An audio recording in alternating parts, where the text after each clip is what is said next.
Welcome to the Wayne Bennett Podcast, celebrating West Virginia's people, places, and the culture of Southern Appalachia. Now here's your host, Wayne Bennett. Welcome to Wayne Bennett's Podcast. My name is Wayne Bennett, and this is episode 96. It's March 24, 2023.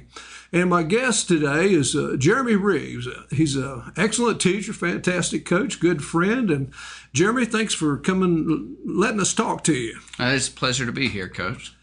I don't know too much about your family. Tell me a little bit about your mom and dad and your family. My dad's name is Jack Reeves.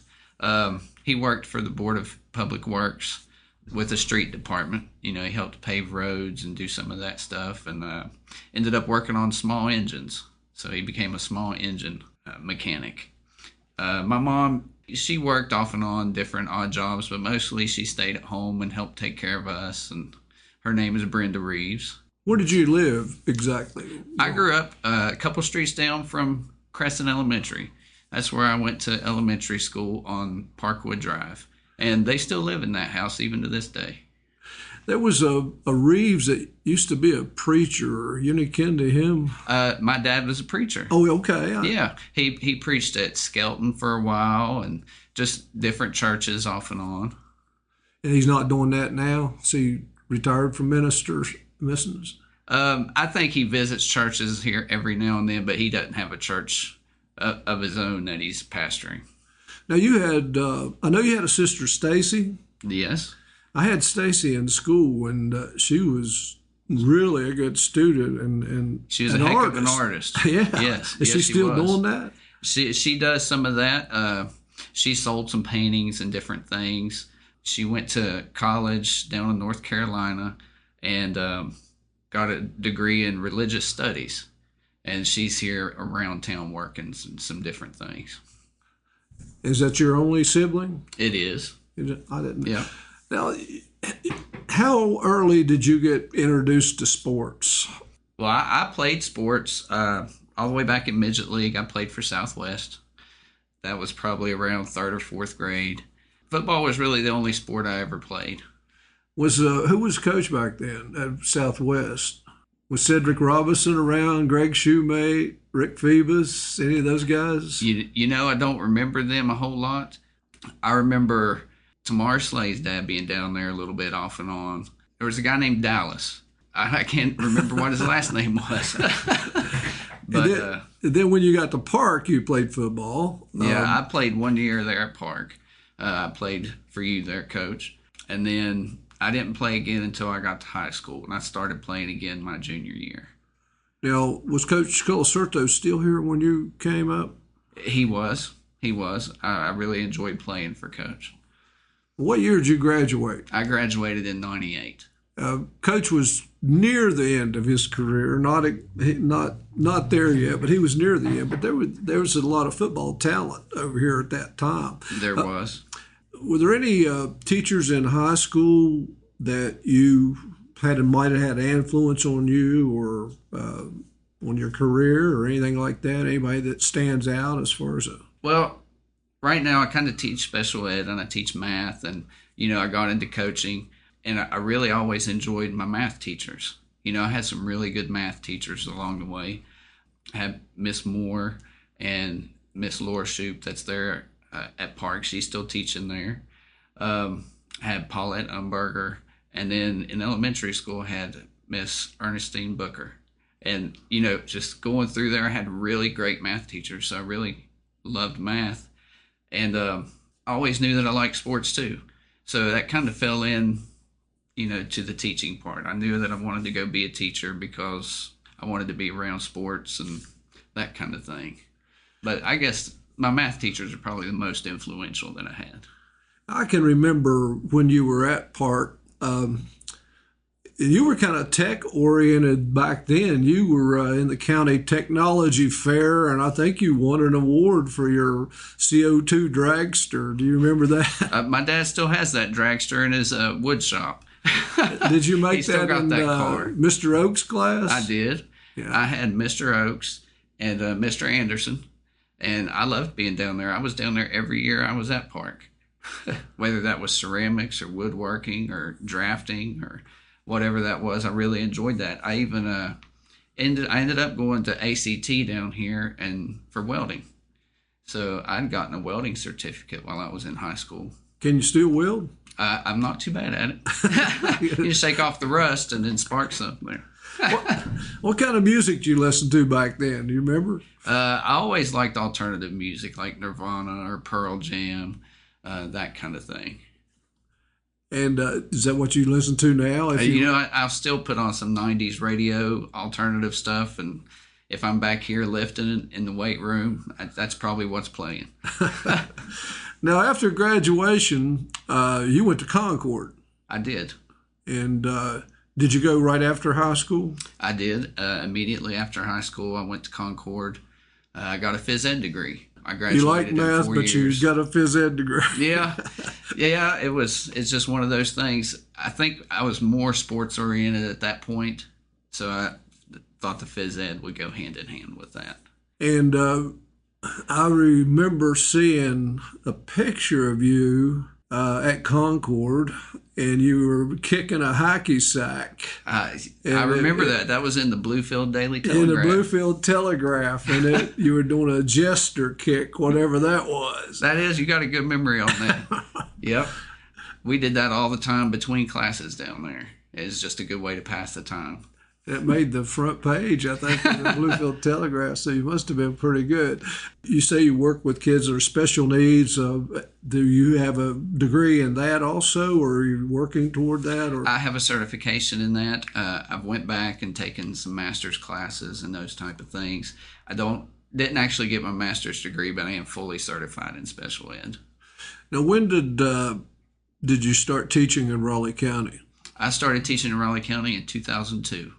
So I graduated from Concord in the spring of 2002, and I got hired on full-time that fall. Did you start into coaching right away when you got the teaching job? My first year, I didn't have any coaching positions that first year. I was teaching at Stratton Elementary at the time.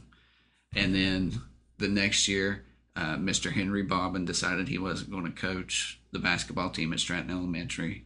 So that was my first coaching job, would have been in 2003, my second year teaching. Now, how hard was it to coach basketball and you hadn't played it? Or It was a little bit of a learning process. I always watched basketball with my dad. My dad always loved basketball. And my sister played basketball. So, I'd been around it. I just never played it myself. Yeah, I kind of went through the same situation. When I got a job over at Sophie Elementary, I had to take the basketball team in order to get the job. And I had played a little bit in elementary school, and then I played some in the men's league at the Y, but I never really played in high school or junior high, and I didn't really know too much about. But I went and checked out a book that John Wooden had written called The Pyramid to Success from the library, and I kept it for 6 months, and I'd check into that book anytime something came up that I couldn't handle. And I actually had some good basketball players in spite of my coaching. They won a lot of games. And that's kind of, I benefited from having some really good kids on that team. Stephen Thompson was on that team, and he went on to play some college basketball and did some good things here at Woodrow. Actually, Clint Van Horn was on that basketball team. Wow. So ended up being a big wrestler and football player. Yeah. So and there was just a lot of talent there. So we won the county championship that season. Wow. So when you came to Park, you ended up sometime or another. You coached football, wrestling, track, anything else? I coached basketball at Park there too. Oh, for did a while. You? I didn't know that. Yeah, I started coaching there at Park in 2005, and that was with football.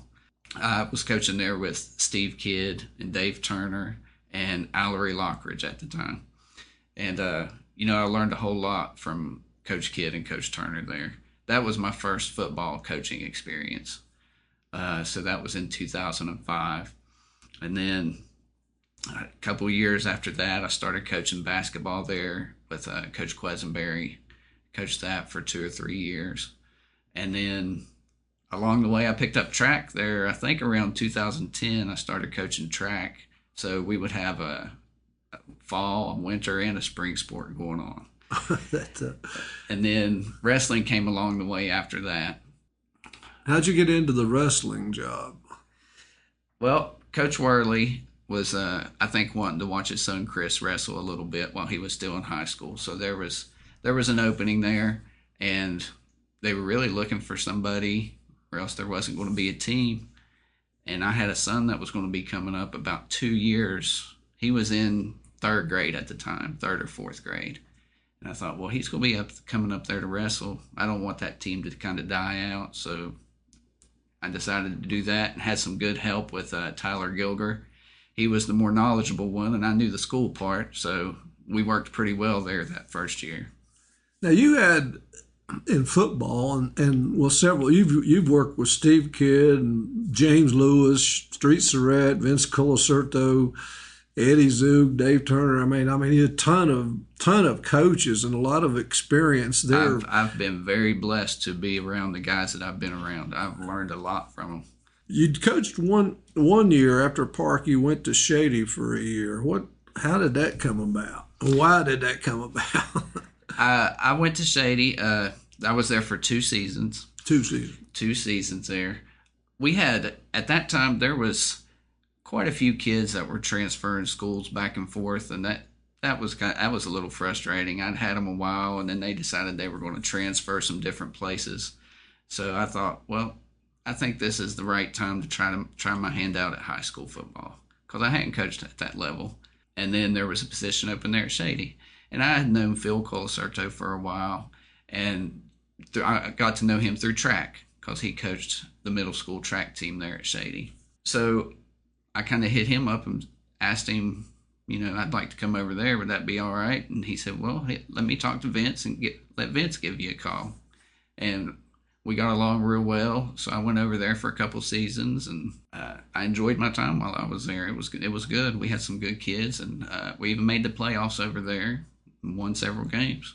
Some of the coaches we mentioned and some of the others, they all have kind of different coaching styles. And anything that you borrowed from some of those guys, or anything that you like that you said, well, maybe I'm going to do it this way too? Or you pick up some different stuff, but I think being around the coaches that have all those different styles, one thing that they all do, they stay true to themselves. They don't try to change. You coach how you coach. And, they all treat their kids really well and that kind of thing. And they get the most out of their athletes. So I think that's the one thing I try to do. It's just I've got my own coaching style a little bit. I'll stay true to myself with it. How old are you? 40? I am 43. 43, and you've actually been coaching in the school system 20-some years. This is my 20th year. 20th year. Yeah. And so you've got quite a bit of experience. Is there anything that in the 20 years that you've coached, is there anything that something major that you would do different if you had to do it again? Or I know we all make mistakes, or whatever, but is there something that you can always go back to some games and be like, well, maybe I shouldn't have sent that blitz, or maybe I should have called a different play. You can always go back and question some of that stuff. But as far as the decisions of coaching different places and where I've gone and the different sports that I've done, I wouldn't change any of that. I've gotten a lot of different relationships with people and met people, and everything's really been a blessing. Yeah. Tell me a little bit about your family now. You mentioned your son wrestling. Tell me a little bit about your wife and kids. I'm married to Jada Reeves. She is an academic coach in the county. She teaches at Stratton Elementary and helps the teachers there and does a bunch of stuff at the board office. She has a whole lot of jobs. She does national board certification. She's over Southern West Virginia. There's just numerous jobs. I can't even name them all. Everything she does, she stays busy. And then I've got 4 kids. I've got 2 sons and 2 daughters. Jenna is a junior. She's here at Woodrow. Jacob is a sophomore here at Woodrow. Ryan is in 8th grade at Park. And Kaylee is in 8th grade at Park. In 2017, you were a finalist for the Raleigh County Teacher of the Year. I was, yes. And you didn't win, but you were a finalist. And but now your wife Jada, she has quite a resume. She kind of upped one there a little bit. She got Teacher of the Year in the county. I don't know what year that was. 2019. 19. So it wasn't the same year. And then she ended up being the state Teacher of the Year. Yes, she did. And that changed your life a little bit, didn't it? I mean, she had some responsibilities as the state Teacher of the Year, didn't she? She did. She had to travel a whole lot and go do a bunch of public speaking, whether that was at conferences or colleges. She went to California for a week out there to Google. And, we were able to go to Washington, D.C. She and I went together. And one of the really great experiences that my son Jacob and her had, they went to the national championship game, college football game in New Orleans that year that LSU and Clemson played. Oh, wow. So yeah, she got to travel a lot and had some great experiences. You've been at Woodrow teaching and coaching. How many years have you been here? This is the first year that I've transferred to Woodrow to teach. Now, I did coach here last year, so this is my second year coaching here at Woodrow, and I did football last year and wrestling. Now, the football team has had, since you've been here, has had some success with 2 playoff appearances, and the wrestling team is just getting better every year. She's finished 6th. This past year, you finished 4th in the state and just 3 points out of 2nd. You got a good crew of. Well, tell me a little bit about the football coaches. You've got guys that's been coaching for over 50 years. Some of those guys have. Yeah, well, Street's been around coaching for quite a while. He's the head coach there. And then Coach Stafford, he's been coaching around a long time. But then you got Jim Martin and Ed Suk that have been over there. They've got more football years put in than any of us combined, I think. So they have a whole lot of knowledge. And then Coach Dave Ray, he's coached a lot of these kids over the years, and he does a whole lot over there. The kids really love him too. We've got a good group. Coach Umberger works with our special teams kickers and those kind of things, and we work well together, and it's a good atmosphere. What about the wrestling crew? There's a bunch of them too. We have just as many wrestling coaches as we've got football coaches. Matt Osborne is the head coach, and he does a really great job with the guys here. And then, there's myself and Jeff Neal and Adam Bells and Logan Brown and Bob Johnson. So we've got, I think, 6 or 7 wrestling coaches there. So most wrestling teams are lucky to have 2. And the first year I ever started, I didn't have a paid assistant at Park. The county didn't pay assistants in junior high. And I had Randy Lilly, whenever he could, he came up and helped. And Phil Honecker started helping me. And finally, we got to pay for those guys, after we complained. We never got paid for Christmas or nothing. I mean, it was just, it was kind of weird back then. But now it's a little bit different. Besides teaching and coaching, is there something else that you would like to get involved with sometime or another? Once my time for teaching and coaching is gone, I enjoy hiking, being out in kayaks. I love being outdoors and doing stuff. So probably my time coaching will end before my time teaching ends. Maybe my wife won't be as busy and we'll enjoy some time outside. There you go. Where do you see yourself 10 years from now? I mean, you'll be 53. Well, I mess with my wife all the time. I've got this crazy idea that once our kids have graduated high school, that maybe she and I will move to Florida. Oh. Yeah. Well, we just got back from Florida not too long. We talked about going down and stay in the winter months, or at least, but we haven't got to that yet. But we'd keep our house here, and we really love right off Fort Myers there. Sanibel Island is beautiful. That's where we vacation quite a bit, right there on the Gulf Coast, and we love it there. We've piddled around with that idea a little bit. Well, Jeremy, I appreciate you talking to us, and we'll have to get together again when you guys win state football and wrestling championships, and we'll get everybody involved. And you've been special to me, and been a lot of help. Nice working with you, and got some great ideas, and I hope you stay involved, because if I was a parent, you'd be the kind of coach I'd want fooling with my child, and coaching them and educating them, and I wish you best of luck. Well, thank you, Coach. I appreciate it. Like I said, along the way, you get a lot of special relationships with people and things, and I appreciate ours just like that. I think you're special to me, too. Well, thank you very much. Anybody else out there that would like to be on our program, you can contact me at awbennett50@gmail.com. And until next time, remember, if you're not dead yet, you're not done yet. And until then, God bless you.